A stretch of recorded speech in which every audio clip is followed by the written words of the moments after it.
জাতিসংঘ শান্তিরক্ষী বাহিনীতে বাংলাদেশ সেনাবাহিনীর সৈন্য পাঠানো নিয়ে জার্মান ভিত্তিক গণমাধ্যম ডয়েচে ভেলের তথ্যচিত্রের প্রতিবাদ জানিয়েছে সেনা সদর। আন্তঃবাহিনী জনসংযোগ পরিদপ্তর আইএসপিআর এর মাধ্যমে পাঠানো প্রতিবাদ লিপিতে সেনা সদর বলছে, ডয়েচে ভেলের তথ্যচিত্রটি পক্ষপাতমূলক ও একপেশে। এই প্রতিবেদনের লক্ষ্য ও উদ্দেশ্য প্রশ্নবিদ্ধ।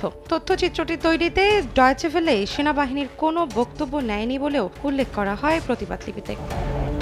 সেনা সদর বলছে, তথ্যচিত্রে অপ্রাসঙ্গিকভাবে সেনাবাহিনীর ফুটেজ ব্যবহার করে অপর একটি আইনশৃঙ্খলা বাহিনীর মানহানি করাই এর মূল উদ্দেশ্য। এটি একটি পক্ষপাতদুষ্ট অভিপ্রয়াস যা ডকুমেন্টারিটির বিশ্বাসযোগ্যতা ও গ্রহণযোগ্যতা বিনষ্ট করেছে।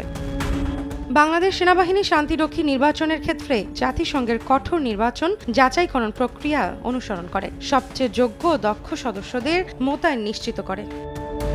জাতিসংঘ শান্তিরক্ষা মিশনে দায়িত্ব পালন করতে গিয়ে এখন পর্যন্ত 131 জন বীর সর্বোচ্চ আত্মত্যাগ করেছেন এবং 239 জন আহত হয়েছেন জানিয়ে সেনা সদর বলছে, জাতিসংঘের পতাকা সমুন্নত রাখার চেষ্টায় এটি একটি বিরল উদাহরণ। সেনা সদর আরও বলছে, বাংলাদেশ সেনাবাহিনীর শান্তিরক্ষীরা কোনো ধরনের মানবাধিকার লঙ্ঘনের অভিযোগ মুক্ত, যা একটি দৃষ্টান্তমূলক অর্জন।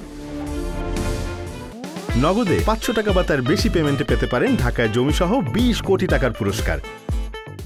প্রতিবাদ লিপিতে আরও বলা হয়, আন্তর্জাতিক শান্তি রক্ষার মতো গুরুত্বপূর্ণ বিষয়গুলোতে গণমাধ্যম সমূহের ন্যায্য এবং ভারসাম্যপূর্ণ প্রতিবেদনের নীতি মেনে চলা উচিত। এ ধরনের বিভ্রান্তিমূলক প্রতিবেদন উপস্থাপন ও সংবাদ প্রচার বিশ্বব্যাপী শান্তিরক্ষী বাহিনীর বিশ্বাসযোগ্যতা ও কার্যকারিতা ক্ষুণ্ণ করবে বলেও মনে করে সেনা সদর।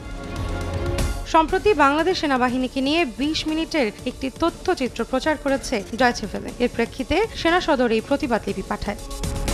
রৌনক নিয়ন্তা, সময় সংবাদ।